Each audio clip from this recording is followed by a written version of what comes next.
Morning, Scott. The group is called Apache Stronghold, and earlier this month they were dealt a blow by the Ninth Circuit Court of Appeals to stop the mining company from moving forward with its plans.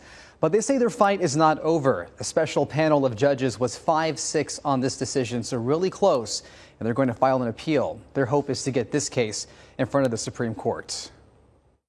You're not going to find what is here anywhere.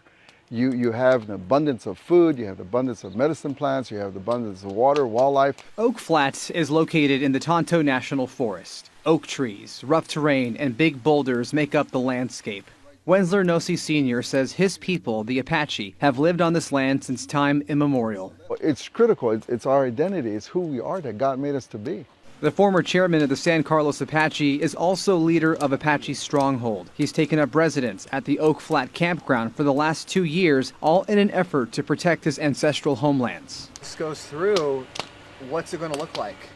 Oh man, you're talking about almost a 2.5 mile pit here, an open pit.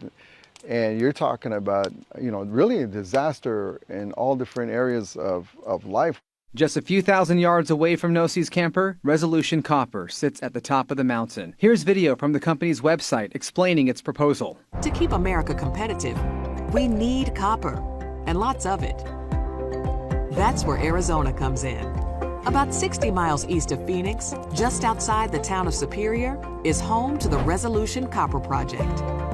Located in an area with a history so rich in mining it's called the Copper Triangle, Resolution Copper has the potential to supply up to 1/4 of the nation's copper demand. Resolution Copper got this land as part of a land exchange project under the 2015 National Defense Authorization Act. The mining company says this will create thousands of jobs and be a boom for nearby towns and bring in billions of dollars into the state. If given the green light, the company says it'd take 10 years to construct, impacting about 1,800 acres of land with a production life of about 40 years. Apache Stronghold's attorney Luke Goodrich says the case centers on the Religious Freedom Restoration Act. And so the key question in the lawsuit right now is, does destroying Oak Flat, swallowing it in a crater, and ending Apache religious exercises forever, does that substantially burden the exercise of religion?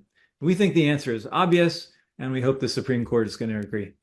Nossi says that this land has been used by his people for generations for spiritual and ceremonial purposes.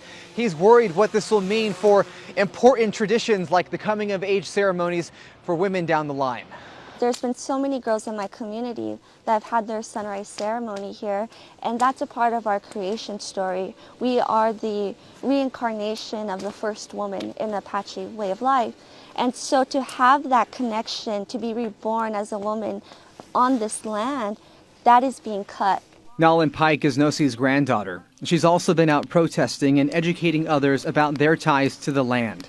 I am a product of genocide. We're currently still in genocide. If it's not from bows and arrows and bullets, it's through laws and policies that are killing off our people. And the next step is our religion.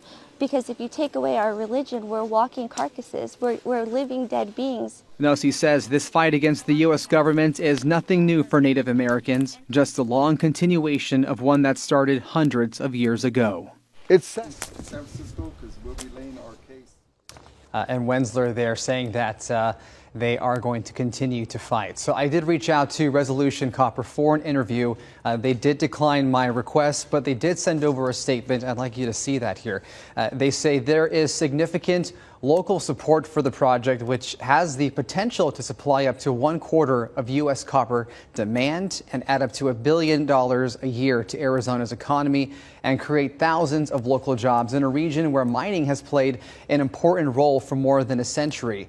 That statement goes on to say, as we deliver these benefits to Arizona and the nation, our dialogue with local communities and tribes will continue to shape the project as we seek to understand and address the concerns that have been raised, building on more than a decade of government consultation and review. So Scott and Tess, Apache Stronghold now plans to travel to San Francisco on April 15th to file the next steps in this appeal process. The lawyer I spoke to said this can go one of two ways. The Ninth Circuit Court of Appeals could have all of its judges hear this case again. That would be 29 to decide whether or not this happens, because they say it was so close the first time around and this has significant interest in it.